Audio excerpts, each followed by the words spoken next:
সুপ্রিয় বন্ধুগণ, সবাইকে স্বাগতম আমাদের নতুন আরও একটি ভিডিওতে।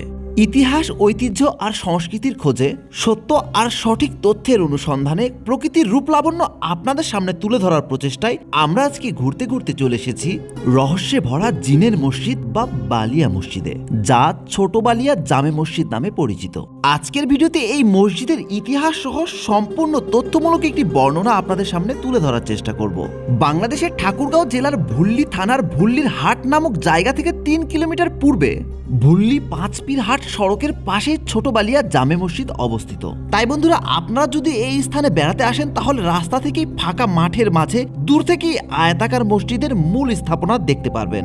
এই স্থাপনাটির সামনের অংশে প্রবেশের সিঁড়ি সহ অসাধারণ একটি প্রবেশদ্বার রয়েছে, যা এই স্থাপনাটিকে এক আভিজাত্যপূর্ণ রূপ প্রদান করেছে। তাই এই স্থানটিকে সাধারণত মূল ফটক, খোলা চত্বর এবং মূল ভবন বা নামাজের জায়গা এই 3টি স্থানে বিভক্ত করা যায়। জেনে রাখা ভালো, সমতল ভূমি হতে 5 ফুট 3 ইঞ্চি উঁচু প্ল্যাটফর্মের উপর নির্মিত এই স্থাপনাটি পূর্ব পশ্চিমে 62 ফুট 6 ইঞ্চি এবং উত্তর দক্ষিণে 69 ফুট 2 ইঞ্চি বিস্তৃত। এর মধ্যে মূল ভবনটি পূর্ব পশ্চিমে 25 ফুট 11 ইঞ্চি প্রশস্ত, আর প্ল্যাটফর্মটি থেকে মসজিদের ছাদের উচ্চতা প্রায় 17 ফুট। এছাড়াও মসজিদটির ছাদে একই সাইজের 3টি গম্বুজ ও 8টি মিনার রয়েছে, যার মধ্যে 4 কোণের 4টি মিনার বড় এবং বাকি 4টি মিনার ছোট। অন্যদিকে পুরো স্থাপনাটির ভিত্তি সহ প্রায় সবকিছুই চুনসুরকির মর্টার এবং হাতে পোড়ানো ইট দিয়ে নির্মাণ হলেও বিভিন্ন স্থানে কিন্তু ইট কেটে কলস, ঘণ্টা, ডিশ, বাটি, আমলকি, পদ্ম সহ বিভিন্ন রকম নকশা তৈরি করা রয়েছে। বলে রাখা ভালো, এই স্থানটি কোনো দর্শনীয় স্থান না হলেও প্রতিদিনই কিন্তু অসংখ্য মানুষ দূর দূরান্ত থেকে এই স্থানে ঘুরতে আসেন। আমরাও এই স্থান পরিদর্শনের পাশাপাশি শুক্রবারে জুমআর নামাজ আদায় করেছিলাম। এই স্থানটির দর্শনার্থী সমাগমের কথা চিন্তা করে মসজিদের পূর্ব পাশে অসাধারণ একটি ছাউনি সহ বসার স্থান এবং বিশ্রামাগার তৈরি করা হয়েছে। এছাড়াও এখানে ওয়াশরুমের সুব্যবস্থাও রয়েছে। তাছাড়াও এই স্থানের আশেপাশে পুকুর সহ বিভিন্ন রকম গাছ রয়েছে, চাইলে আপনারা গাছের ছায়ায় ঘাসের উপর বসেও জিরিয়ে নিতে পারবেন। আর মসজিদটির আশেপাশের প্রাকৃতিক পরিবেশ যথেষ্ট সুন্দর এবং উপভোগ্য হওয়ার কারণে আপনারা দূর থেকে এই স্থানে ঘুরতে আসলে এই স্থানে বেশ কিছুটা সময় প্রকৃতির মাঝে কাটিয়ে দিতে পারবেন। মসজিদটির সামনে রয়েছে ওয়াশরুম ও অজু করার সুব্যবস্থা এবং মসজিদের সামনে সুপেয় পানি পানের জন্য টিউবওয়েলের ব্যবস্থাও করা রয়েছে। এছাড়াও মসজিদের আশেপাশে বেশ কয়েকটি জলাশয় রয়েছে, যা এই স্থানের প্রাকৃতিক সৌন্দর্যকে আরও বাড়িয়ে তুলেছে। মসজিদটির বাইরে থেকে দেখতে যেমন অসাধারণ, ভেতরের পরিবেশ কিন্তু তার থেকেও বেশি রোমাঞ্চকর।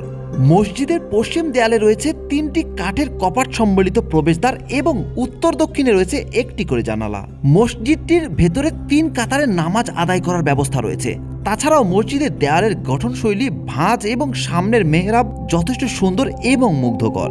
আর মসজিদের ভেতর থেকে যখন আপনি উপর দিকে তাকাবেন তখন উপরের নির্মাণশৈলী আপনাকে এতটাই মুগ্ধ করবে যা ভাষায় প্রকাশ করা সম্ভব নয়।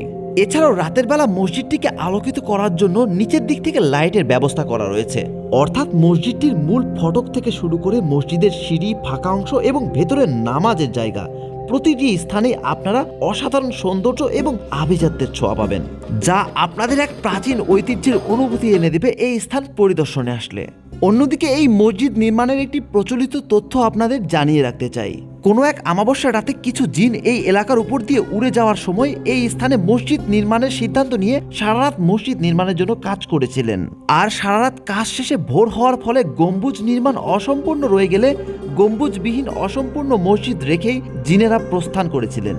পরবর্তীতে প্রায় 100 বর্ষ ধরে এই মসজিদটি এই স্থানে গম্বুজবিহীন পরিত্যক্ত অবস্থায় ছিল বলে জানা যায়। এরপর 2005 সালে সংস্কার কাজ শুরু হলে 2010 সালে মসজিদটি মুসল্লিদের নামাজ আদায়ের জন্য খুলে দেওয়া হয়। তাই প্রচলিত এই ঘটনার জন্যই অনেকের কাছেই বালিয়া মসজিদ জিনের মসজিদ নামে পরিচিত। অন্যদিকে ইতিহাস হতে প্রাপ্ত তথ্য মতে বালিয়ার জমিদার কন্যা গুলমতি চৌধুরী রানীর স্বামী মেহের বক্স চৌধুরী বালিয়া মসজিদ নির্মাণ করলেও মসজিদটির নির্মাণকাল বিষয়ক কোনো সঠিক তথ্য আমরা কোথাও খুঁজেই পাইনি। তবে মসজিদের গায়ে খোদাইকৃত তথ্য অনুসারে 1317 বঙ্গাব্দ অর্থাৎ ইংরেজি 1910 সালে এই মসজিদটির নির্মাণ হতে পারে। অন্যদিকে মেহের বক্স চৌধুরী 1317 বঙ্গাব্দে মৃত্যুবরণ করেন।